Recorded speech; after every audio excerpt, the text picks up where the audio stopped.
Hello, hello, hello. It is your baby boomer, Kitty Lane from the peninsula in Virginia. And although no one's here, I'm going to sit here and crochet until we all get together. Y'all know I cannot not sing. I can't sing, but I cannot not sing either.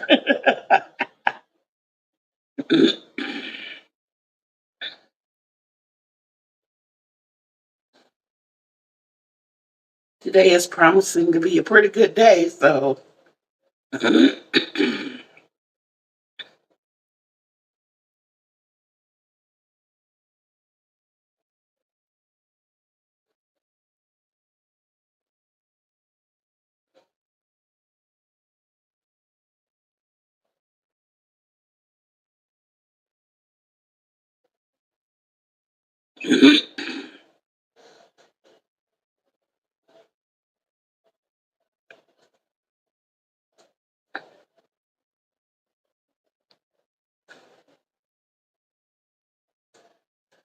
Okay. Hello, hello, hello.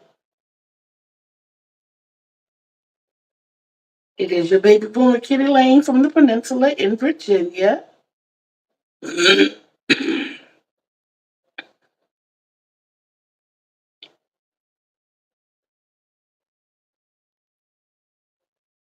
Welcome in, welcome in. If we're lurking today, that's fine. Hi, Michelle. How are you? Good morning, good morning, good morning. Good morning to you. Good morning to you. We're all in our places with sunshiny faces. This is the way to have a good day. Okay, all right. So, got a few things I want to yap about today. One being, I'm sipping on water as we are all out of coffee.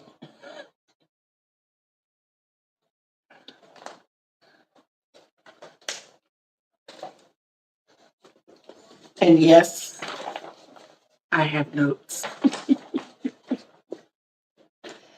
One thing I can't tell you about, if you haven't seen before, we have a new background. Yes, we're still working on it, so it is a work in progress. Thank you. I understand. I was trying to pull this up on my computer or Chromebook, as well as um, talking to everybody. But it doesn't look like that's going to happen. So it is what it is. Okay. One of the things I wanted to talk about today is why we stop crafting, when we stop crafting, and what are some things we can do to get out of that funk or to prevent getting in it. And Eric and I came up with a few things that might be helpful. And one of the reasons that we tend to stop or put things aside from the medical aspect is hand pain or physical strain. And usually it's carpal tunnel or arthritis flare ups. And what we can do to help that is the ergonomic hooks. I did not bring one in here with me. Was I prepared? Yeah. You'll understand as we get into it. Why I don't have everything right here. But you can also do hand stretches. That's something I find myself doing a lot. When I wake up in the morning, it's one of the first things I do. My legs are first because I have to tell myself, you got to walk. And then I do my hands and I do the,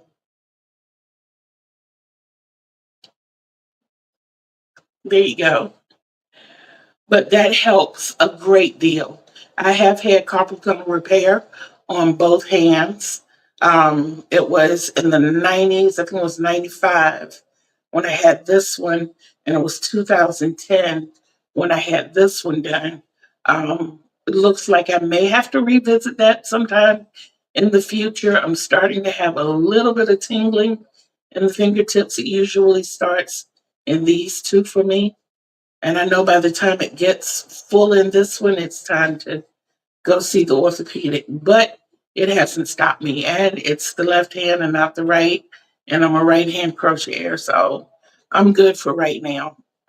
You can also get the, um, I know what they're called, support wristbands. They help some people. They don't help me in my situation because I use my wrist entirely too much. It does not constrict. If it constricts me enough that I can't move my wrist, it's usually too tight for me. So, in all of these, they're just advice, things that we can try, and also supportive chairs. Um, Even though this is not the most comfortable chair for me, it is a straight back, and I'm working on making it better as I am making a cushion for the seat. Yes, compression. I am making a cushion for the seat. The back part, perfect. And I don't have arms, so I can try to eliminate this because I do lean to my left. And I found that this is cleared up a lot. It is eczema, but it's cleared up a lot from the chair that I used to have and lean on. Um, So you have to find what works for you. I am looking for an office chair that will give when I sit down and kind of lift me up a little more. But for right now, this one is great, except the cushion and the seat. Okay, another thing that halts us on the medical end is eye strain or poor lighting. Naturally, let's create some more lighting. I think when I moved into this space, I did myself justice as far as lighting because there were already two existing lights. And of course, with the ring light, it gives me just what I need to be able to see things properly. Also, again, take breaks, rest your eyes, just every now and then. Um, Daylight is best. It is. Of course, in this season, there are a lot of cloudy days. So, another reason we stop is, as far as time is concerned, we don't have enough time. Life gets busy. Our minds get busy. The day to day grows, and time for crocheting seems to get pushed aside a little more and a little more. Over the past few days, we've done a lot, not just repositioning the office space, but we're redoing the closet, we're redoing my room, and it's been a lot. It has taken a lot of the crocheting time away. So what we can do is, and it may seem very minimal, but carve out 5 to 10 minutes for crocheting.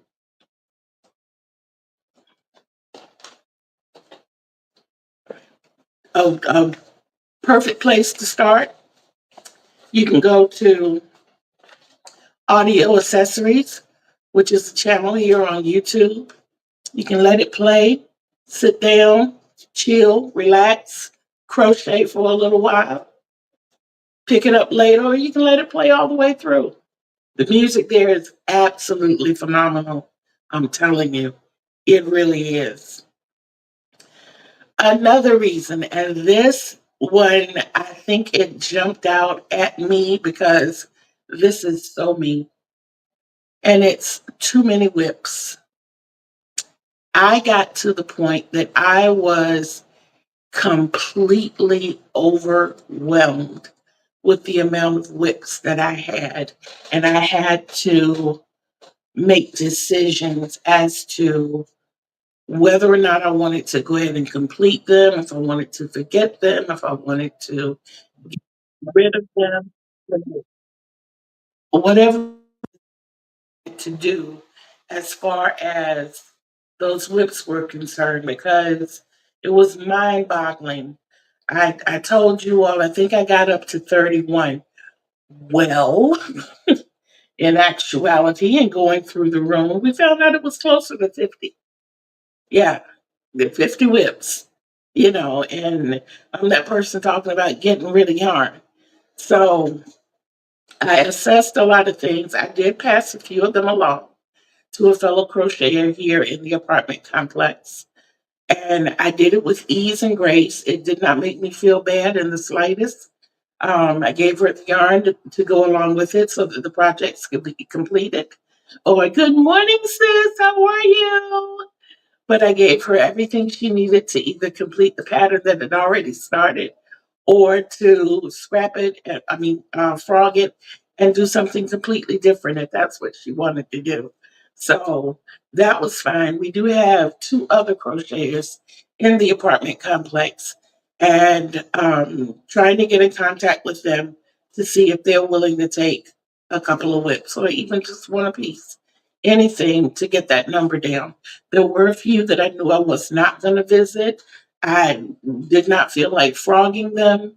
They were just something to try to get rid of that particular yarn. I didn't have anything else to go with it. And I don't have anything else to go with it now. I just had no more desire for it. So I went head on and just got rid of them. And it ended up being quite a few, but lots of those were like much smaller pieces. So it didn't hurt to get rid of them. Another reason we stop is loss of motivation or inspiration. And for me, this goes back to the whips. There were a couple of days that I was like, you know what? I'm throwing every bit of yarn I got away, throwing the hooks away. I'm just not going to visit this anymore until I'm absolutely ready, and I'll start from scratch. Be it 5 years, be it 10 years. And that little voice of reason kicked in and said, foolish woman, Miss can't go a day without crochet here. What are you doing? Who are you fooling? You know? So, um, some fixes to that is try a new stitch. There are a wealth of stitches out here. Try to create a pattern, something that's near and dear to you, something that speaks volumes about you, where it's solely yours. Um, Even try creating something for yourself, something small. Some people need the instant gratification. Make a washcloth, make a hat, make the fingerless wristies, a headband, something small, a doll baby shawl, um, a doll baby bedspread, anything just to keep the crojo juices flowing, but also to show that you can complete something. Then there are those of us who instant gratification really doesn't work because I desire more. The way I got out of mine was I went back to my true love. My true love is tapestry crochet. That's what I taught myself to do years ago. When I fell into it, it felt like me. And that's where a lot of my sales come from. It's just, it feels comfortable. It feels good. It feels productive. There was a blanket I made, a San Francisco 49er blanket for my niece. And to see all of those colors come together and to make the big San Francisco emblem in the middle. It was one I made of Mickey Mouse for another friend who wanted to gift it to her niece. And there were just several things, the Pittsburgh Steel ones, the Redskin ones, the AKA, and so forth and so on, just to, what, let's talk about the Sigma Gamma Rose. I have to say that because my oldest daughter is Sigma Gamma Rho. And she, when I tell you, she has like 4 bedspreads, 2 shams, a complete cape with hood, um, all sorts of scarves, hats, vests. She's got an arsenal of crocheted items, headbands, wristies, slippers, the gamut. Oh, yes, and it even boils over to, okay, I got you. I got you. Um, it even boils over to some of her sorrows, and I'm still getting calls from some of them in things that they want to represent their sorority. And then there is the fear of judgment or comparison. And I've seen that happen here in the YouTube streets. Hmm. The first thing I want you to remember is that you are you, and you're in this for you, not to please everybody else. This is really a self satisfaction thing. One thing you can do, or some of the things that you can do to try to get past that feeling, is to stop thinking that you're not good enough. Okay, there's a thing called perfectly imperfect or imperfectly perfect, whichever way you choose to see it. Yes, comparison is the thief of all joy. Yes, it is. Yes, it is. But just remember that lots of times when you get hate from a lot of other people, it's because they really like your work. Sometimes they even love your work and salty because they're not up to your level.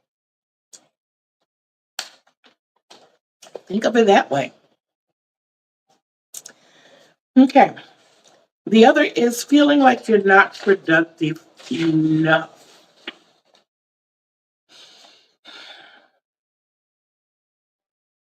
When you have close to 50 whips and none of them are finished, it's easy to feel that way. And it's easy to have a lot of whips when, for me, if one thing is basically one color, I get color hypnotized and then I get bored with it. And then there are those things that I don't particularly care for, like granny squares. I know the basis of crochet. Ah.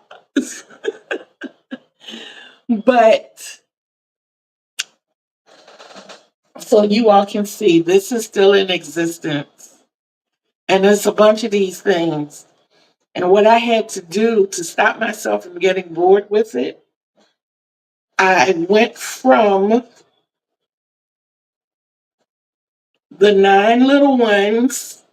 I was like, oh God, no, this is not going to work. My son said he wanted granny squares. And I thought I was going to do a bunch of these. And I did the first 9. I was like, mm-mm, mm-mm. So then I went to the 4. And that was a little easier, but it was not as easy as making the big one. So then it was a matter of putting them together to make them into the project I wanted. And we came up with the big ones in the corners, the 4 at north, south, east, and west, and the 9 in the middle. I only have the other 2 to add, They are here, and then I want to go around it with the border so that it will be bigger. But you can see that it fell behind some things, but of course, in changing the room. Hi, Dorita, how are you? So nice to see you. I'm so happy you're here. But in cleaning and moving things around, it pulled out again, and we're back in business. The one that I'm making for his fiance, um, we went off pattern a little bit, and I went to the fashion diva of the house, who will be 10 years old in a couple of months. And when I tell y'all she is truly the fashion diva, I asked her advice and I held it up and I was like, should it be bigger or is it fine like it is? She was like, bigger. So we have added rounds to it of our own design to play off of what was already there, which was I went through the first 4 weeks of the Wildflower Oasis throw that One the Young Addict did. So if you want to try that, do it. I'm telling you, it is absolutely beautiful. It is absolutely beautiful. Why I stopped at week 4, I was in a different mind space. Am I planning on following through with another one? I definitely am because I want my own. It probably won't be until next year, but I want my own in purple. I do. Purple is my color. And sometimes I like to accent the purple with cream and pink. So we can look forward to that happening because I very seldom do anything for myself. But that's one of the things I'm looking forward to. Another reason we put our crafts aside is because we have guilt over spending on supplies. There, when you are with people who question your every purchase, you got 1,000 hooks. Why do you need another one? Or you got enough yarn. Why did you need to buy more? You got a whole drawer full of stitch markers. Why did you need to go out and get more? Because number one, you never have enough yarn. Mm-mm. And hooks are different. All hooks, just about all, you can buy the same brand and it fits in your hand differently than the previous one you had, especially if you've used it to the point that it has a slight bend in it. So there's several reasons that we buy what we buy, but without having to justify it for anybody, it's for our pleasure. This is our craft. This is what we do. So we shouldn't really have to answer to anyone else, and we shouldn't feel guilty. If you feel like putting a puzzle together, you go out and buy a jigsaw puzzle. You know, you feel like playing family games, which we've gotten a lot into here lately. Then we go out and buy the games. Guess who? Um, what was the other one? Sorry. Um, I forgot the one that I actually bought. Shoots and ladders. So if we can go out and do those things for our sanity and mental preservation, then we owe it to ourselves to be able to get our yarn. And here again, we say, give yourself grace. Stop beating yourself up. Another reason is mental health blocks, like the feeling of being overwhelmed, anxiety, depression. Um, Usually it causes like a lack of focus, a lack of energy, or a lack of emotional space, but lots of times our crafting calms us from those very same things. And it's a it's a safety net for us. When it gets to the point that it becomes overwhelming, put it down for a little while. Come back to it, but don't totally abandon it. Um, you can start as little as, if you put it down, just stroke your yarn. Sounds crazy, but believe me, it works. If, like, I used to have a cover, like a little curtain over my yarn, so that when you came in my room that you didn't see that, I removed the curtain so I could see my yarn every day. Make it present, make it be seen. Don't overwhelm yourself with it though. Don't pull out every bit of yarn you have. I still have mine in the little cubby drawers. So most of my yarn space has the cubby drawers in them. Now they have the little cakes that I've made, or the balls that I've made, or the balls that I buy from Dollar Tree. But the regular schemes are up and visible. They're in those totes, but those totes are turned so I can see my yarn. It's not hiding from me. Okay. Another reason we stopped is because, and I've been through this part, we have no support system. I went through that in my second marriage. Every time I came close to picking up a crochet hook, isn't there something else you can do? I don't know why you waste your time with this. It's crazy. You don't have any orders right now, so why are you even touching it? So you can continue to walk the face of this earth, maybe.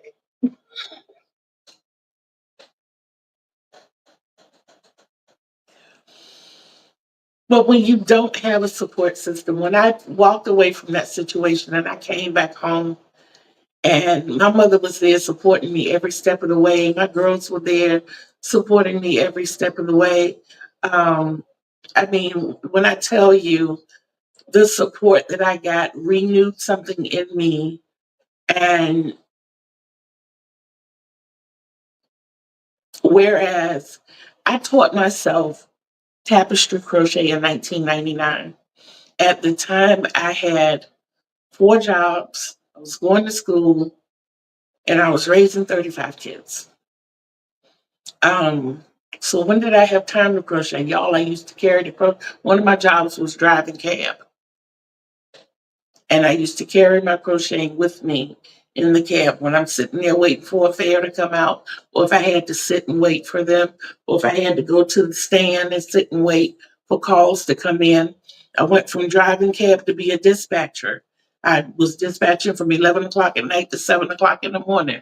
What better way to stay awake than to either look at TV and crochet or listen to music and crochet?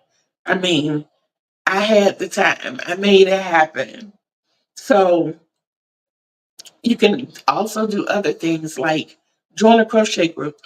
I don't know if Michael's everywhere still does it. I think one in the area still has the classes where, well, not the classes, they have a group that comes in.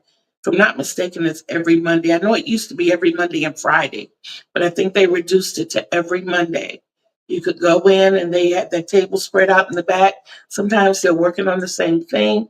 Sometimes they're all working on something different. It's just the camaraderie. Sometimes if you feel obligated to be with others, it can keep that spark.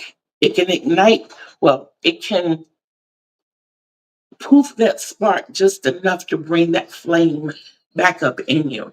So don't discount that. Another thing is you can follow creators who inspire you. There are quite a few, and I'm pretty sure I would not be able to speak of all of them, but two right off the dome, I can tell you are Yes, Michelle Crochets, One Yarn Addict.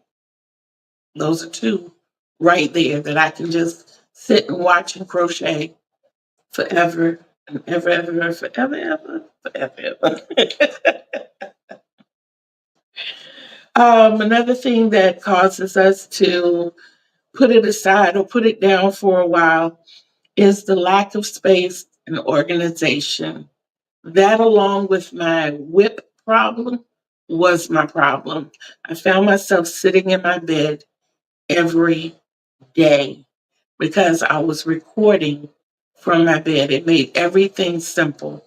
And it was wake up, get up and do your little girly things, you shower and brush your teeth and all that good stuff, get your breakfast and take your medication and go crawl right back on the bed. And you could spread everything out around you on the bed. I got a queen size bed, so yeah, spread everything out and sit there and crochet, look out the window, look at TV, listen to music. My daughter would bring me my lunch and my dinner, so I didn't even have to go out of my room. Only reason I would get up is to go to the bathroom and to get up to make my coffee, of course. But then, when I changed things around, when I moved my office per se into here, it forces me to get up. I am still recording several videos a day, still trying to figure out how to get them uploaded properly. Every now and then I'll get one through, but I'm still working on it. And but it pulls me away from that space. It forces me to get up and move. So sometimes we have to move out of that familiar area. For some of us, we have to create that space. We have to find that chair in that corner, or like I used to do when we first moved here, sit on the porch and crochet. And, whatever we can do, I wouldn't go outside right now for anything. It's hot out there. It's very hot out there. And my mental, mm-mm. I don't do heat, y'all. I don't do heat. So another thing is perfectionism. I also had a problem with that. If I was making a project and I saw a mistake, let's say it was 200 rows long. Yeah. And if I got to row 199 and realized that I had an issue back at row number 3, all of that's coming loose. All of it. And when you have to frog something because of a mistake that really nobody else would see unless they sat there and went stitch by stitch, it causes a bit of anxiety. It causes you to be like, you know what? I don't even want to deal with this. I should have gotten it right the first time. No, no, no, no, no, no, no, no, no. You remember the statement I made earlier about being perfectly imperfect or imperfectly perfect? I have learned that when I make a little glitch or a mistake like that, that's just me adding my personal touch. That's what's making it mine. That's what's making my project different from anybody else's. Now, if it's something that changes the structure of what I'm making, that's different. But if it doesn't change the structure, or say for instance, the one of the tapestry pieces I'm working on, about every 30 rows or so, I will lose a stitch or add a stitch. So I compensate for it a few rows up. That's an easy fix. This is 180 stitches across. And I'm not going to show y'all everything because you all have seen it before.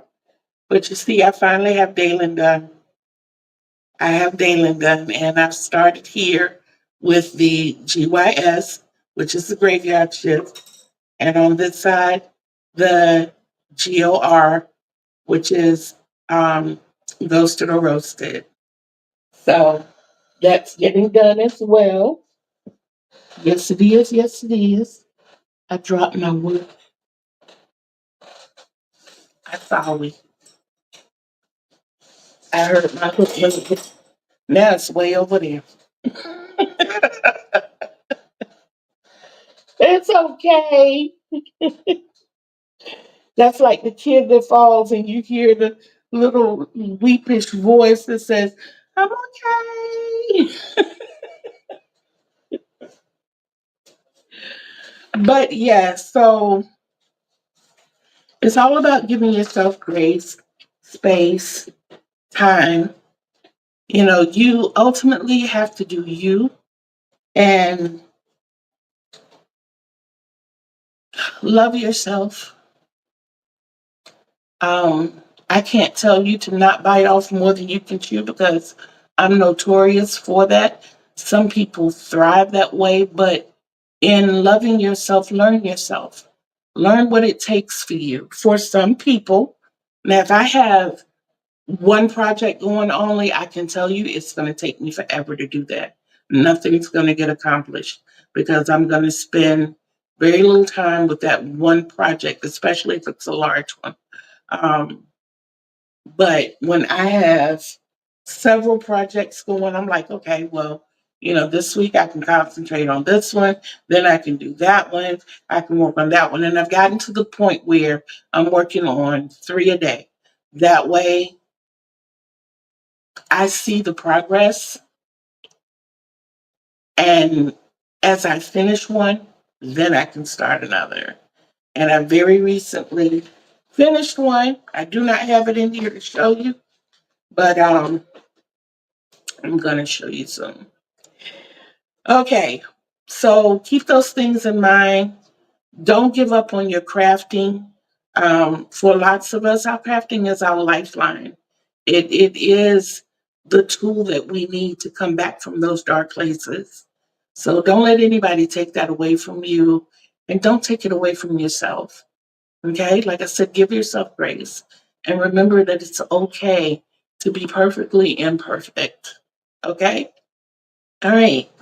So now we're going to go on to the advice that I want to give my fellow coffee drinkers. Even though I am drinking water today because we out of coffee, but it's okay. We won't be out of coffee for long. Um, a lot of us have Keurigs, and that's cool. And what we'll do is run our coffee through the Keurig and then pour in that cold cream. So our coffee is the warmest warm, but it's not hot. Some of us will take that whole coffee cup and stick it in the microwave. I don't like gamma rays like that. I don't. I don't think they're healthy for the body. I'd rather heat stuff up. Do we have a microwave? Of course we do. You know, with my disabilities, sometimes that's all I can do. But as long as I got my grandkids here and they know how to make my coffee, as long as I'm in the kitchen supervising, because it does require use of the stove. Get you a small pot, measure out the creamer that you use. Sometimes that'll force a lot of us to step back a little bit on the creamer that we use. It has me, because that creamer's pure sugar, y'all.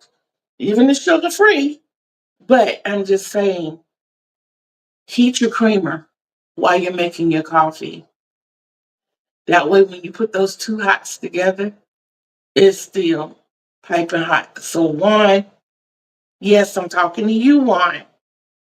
Keep that coffee out of that microwave, please. Thank you. And we love you. But I'm telling you, and it really does not take long if you put that pot on the stove just before you hit that start button. You know, the amount of time that you pour the coffee, the creamer in the cup, you can pour it in the pot. Put the pot on the stove, turn it on, run your coffee through. I run my pots through twice because I drink 14 ounces of coffee. 8 plus 6 is 14. That's how I run it, and I run it on strong. So by the time that runs through, my creamer's ready. Always keep an eye on your creamer. Once it reaches boiling point, you want to take it off that eye, especially if you have an electric range, because the heat in that eye, the heat in those coils will cause it to bubble over. Ask me how I know. So heat your creamer while you're making your coffee. Pour your creamer in your coffee. Stir it up, top, and my cup will keep my coffee hot for it, and I mean hot, for at least 8 hours. As love you too, baby. Love you too. We got you. Mwah. But my cup will keep my coffee hot for at least 8 hours, as long as I keep it closed after every sip. I don't care how much or how little is in there. Just an idea. Now, another thing you can do, because I go between hot coffee and cold coffee. I don't really care for warm coffee. I'll drink it, but I don't really care for it. If you want cold coffee, make your same amount of coffee, take half of it and pour it in a container and refrigerate it. The other half, add your ice, you got your iced coffee. And then the next day, take that out of the refrigerator, put it in your cup, put your ice in, you got iced coffee for 2 days. Just saying. These are ideals. These are ideals. Okay? Okay. Okay, so the last thing that I wanted to talk to you about before I let you all out of here is I will not be here on Tuesday. I do plan to try to get a video up for you guys for that time, so that we'll be in the habit of seeing me here. But I am having my pacemaker replaced, and that's going to be on Tuesday. It was supposed to be tomorrow. First, it was first thing in the morning tomorrow, and then they changed it to the afternoon tomorrow, and it finally got changed to Tuesday. So it looks like it's a go. Everything is better with this one because it's actually closer to home. So I'll be right up the street from home, 1.2 miles away from home instead of 20 something miles away from home. And yeah, and with it being done so early in the day, I have to be there at 6. Um, then I can come home the same day. But I know from previous experience in having the first one put in that I'm going to be down for a couple of days. If it looks like I'm going to be down Thursday, we're going to have a video in place and ready to go for that, just in case.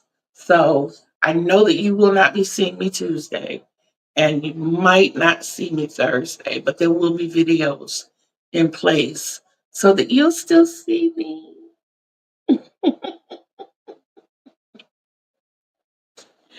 You guys, I want to thank you bunches for being here. I really do. I am so grateful that you took time out of your day to come and spend with me. That makes me feel really special. I do ask you to please leave your thummies. They help me. And for everybody who has subscribed to my channel, thank you, thank you, thank you. Go out and recruit. Get some more people to come in here. Share the video. Share the video. And make sure when they hit that notification bell, they hit the one with the dimples so that they'll always know when I'm here or when I have a video out there. Okay? And don't forget in your walk of life to always, always, always be bold, be brave, be beautiful, and behave. Remember, Kitty Lane told you, and remember that Kitty Lane loves you. So until we see each other again on these YouTube streets, you guys have a blessed day and peace out.